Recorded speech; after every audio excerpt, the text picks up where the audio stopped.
è presente l'Associazione Culturale Santa Vittoria. Vi faccio una breve introduzione su quello che è il lavoro da noi fatto di ricerca. L'Associazione Culturale Santa Vittoria nasce in seno a una grande passione e un profondo attaccamento a tutti gli aspetti, memorie, usanze, abitudini, azioni e ricordi che hanno fatto parte del nostro bagaglio culturale e del nostro DNA.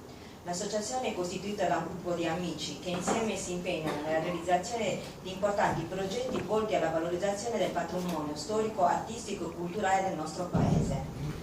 Ancora oggi non si ha una definitiva risposta all'origine della parola Sarroc. Numerose sono le teorie, le più accreditate vede l'origine di Sarroc dal catalano Sarroca, ossia la roccia, dovuta a una caratteristica ambientale del posto. La roccia, o detta Sarroca del Monte Gravellu, sovrasta il paese nel complesso comunale di Monte Arroglio. Numerosi sono i testi e i documenti letterari da noi consultati dall'Archivio Comunale di Sarroc, dall'Archivio di Stato di Cagliari, Archivio Arcivescovile di Cagliari. La nostra ricerca si sviluppa nell'arco di tempo che va da fine dell'Ottocento ai primi del Novecento. Ci troviamo di fronte a un contesto sociale in via di sviluppo. Il villaggio continua lentamente ad espandersi. Cominciano a ingrandirsi le più potenti famiglie dell'Ottocento sarrochese e altre famiglie in modo inferiore che contribuirono all'amministrazione del villaggio. La maggiore attività era quella pastorale, uno dei settori lavorativi più diffusi da segnalare la lavorazione delle donne al telaio, segno evidente della produzione di panni in lana e orbacee. Vista la grande disponibilità delle materie prime, anche l'agricoltura con la coltivazione del gelso per la bachicoltura è un segno evidente della produzione della sete che veniva lavorata altrove.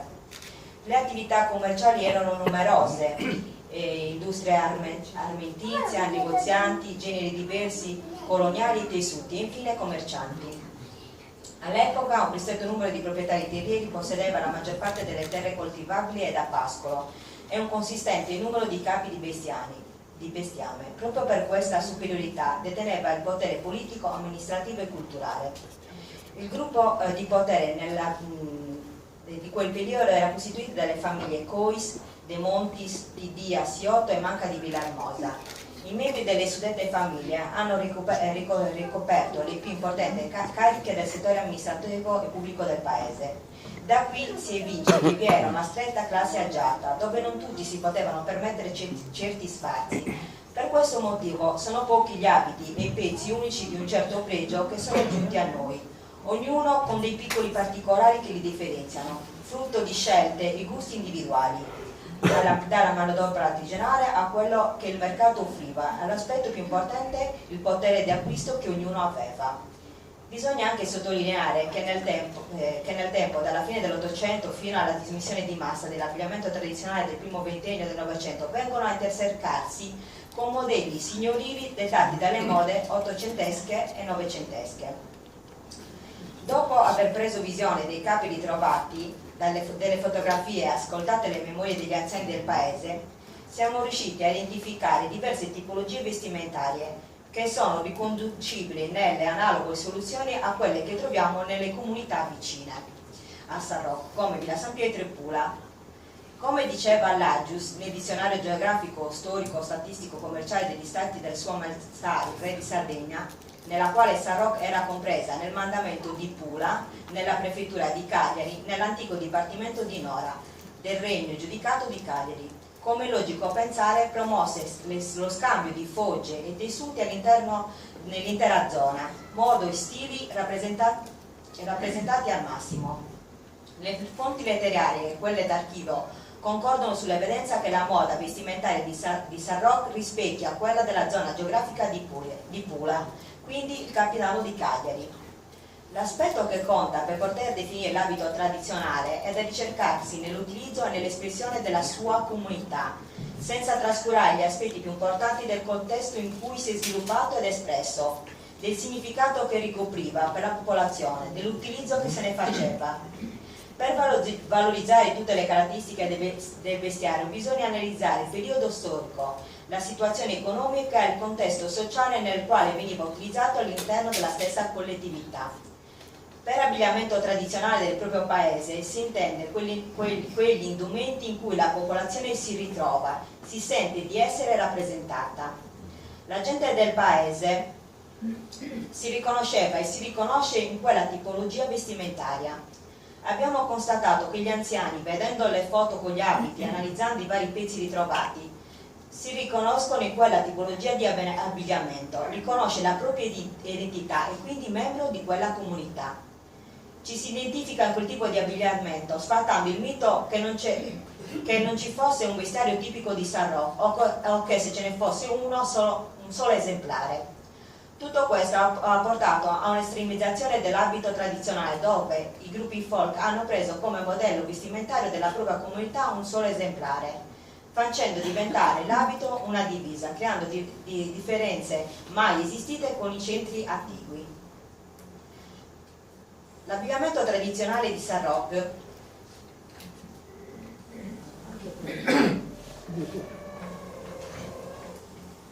che proiettiamo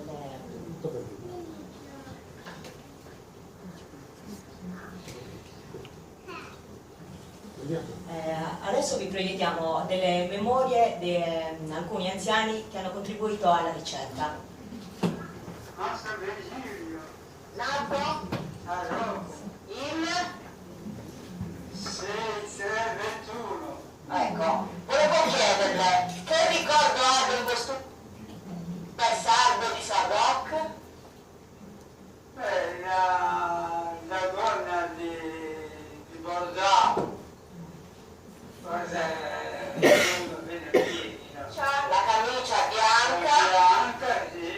e il corpetto, Poi aveva una specie di corpetto, un fazzoletto, sì, un fazzoletto, una pezza. così, e sopra il fazzoletto uno scialle, un cammato o di seta. Scialle di campo. Il 22 febbraio del 1929. No? Ma perché? Allora, strisce rosso, bianco, rosso e azzurro mi sembra che era. L'altro, quello lo scialle, erano vestiti così. Usavano fazzoletti, di che colore non lo ricordi? Ce n'erano Di tanti colori. ma piuttosto anche le stine, e a soffiata, poi le strisce di azzurre e rosse. Il corpetto, E tutte avevano il corsetto. nata a San Roque, e la data il 27 luglio del 39. Sono venuta a trovarla perché le volevo fare alcune domande su che cosa ricorda dell'abbigliamento tradizionale di San Roque. No, invece ricordo tanto, perché a quei tempi, già anche se io sono 77 anni, da piccolina le persone poche portavano il costume, solo la bambini che non usavano le persone adulti. Si usava questa gonna così, come guardava, con le strisce rosse, io ricordo che non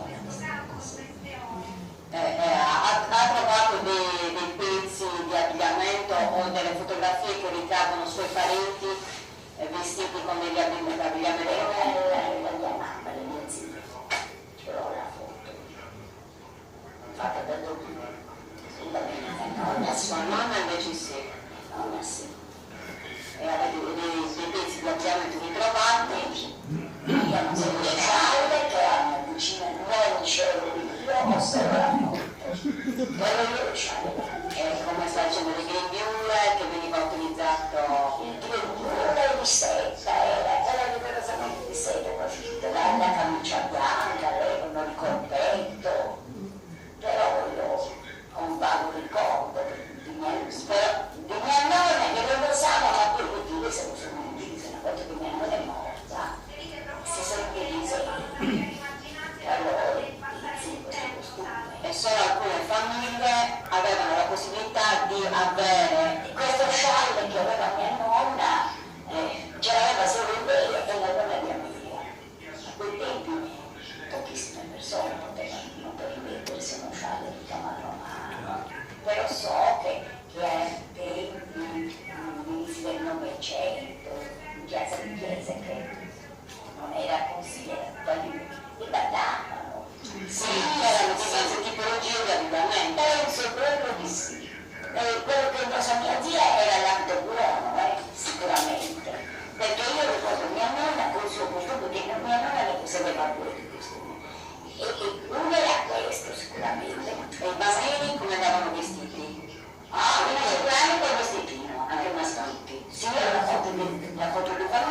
c'è mio padre che è seduto per terra e aveva 5 anni ancora il vestitino. Sì, sì, fino a 5 anni anche la schietta di un vestitino. Io sono speramente nata a San Rocco nel 1980. Allora, sono venuta a trovare la signora Agnese perché volevo chiedere alcune informazioni riguardo che cosa si ricorda dell'abbigliamento tradizionale di San Rocco. Di San Rocco io ho conosciuto sia Maria Teresa Borru, sia Cavalina Seria, che non quello che hai detto tu,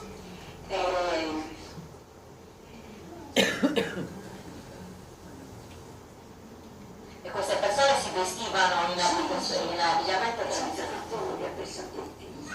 E che tipo di abbigliamento indossavano? Avevano il fazzoletto, su diventare sera, su grosso, sagamusa, tutto un sorriso, bianca, la buona fissata, su sciallo, e sciallo tutto, che erano tutte rose fiori, nero, con le fronte lunghe che aveva.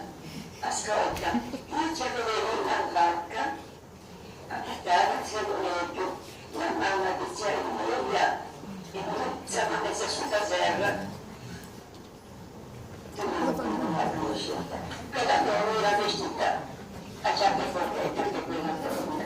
Giacca fondetta che cosa si intende? Si intende la donna fissata e tessuto. Di bottone, di qualsiasi tipo di roba. E il fazzoletto, la testa, o bianco, o un pochino colorato, e verdure scuro, avevano la giacca sul bosso. Ah, sul bosso, non avevano una giacca? No. La camicia della granata e basta, non c'aveva altro. Guarda, io ho conosciuto anche la mamma di Sir Silvio Meloni. Anche quella donna era vestita, la donna abbordava anche su grosso, su sciarlo, non era rose come quelle che aveva mamma aveva lo sciarle, e la gonna fissata, che usava adesso è il bello, e la camicia tutta ricamata qua, bianca, subito mano e sociale con le grandi lunghe e su grosso e metteva un fazzoletto avanti, cosa ti posso dire, era di seta, lo metteva su grosso per tenere il seno, andavo tutti i giorni a trovare una bella caricata. Ricordo che questa donna aveva questa bella camicia tutta pianta, tutta impilonata, aveva il colletto sempre bello.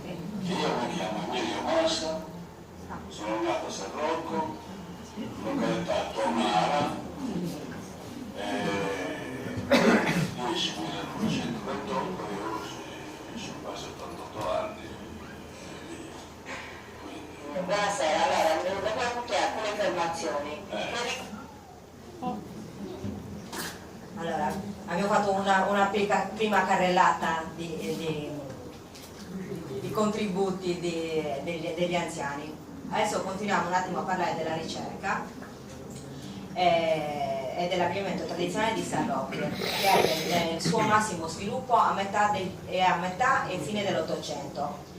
Altre inestimabili fonti per la ricerca sono state le diverse interviste ai cittadini anziani di San Rocco che avessero ricordo o informazioni in modo diretto o indiretto dell'abbigliamento tradizionale. Rimane poco dell'abbigliamento tradizionale maschile, ma è come è accaduto in altri paesi della Sardegna, perché è stato dismesso a San Rocco almeno 20 anni prima di quello femminile.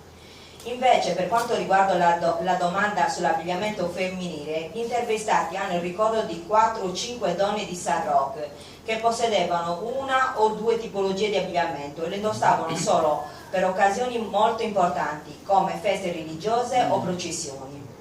Le persone intervistate ricordano in grandi linee i vari pezzi che compongono gli abiti. Per entrare nel particolare ci siamo avvalsi dell'utilizzo delle fotografie ritrovate, ognuna delle quali di insostituibile valore per la quantità di informazioni prodotte, poiché non presentano lo stesso capo.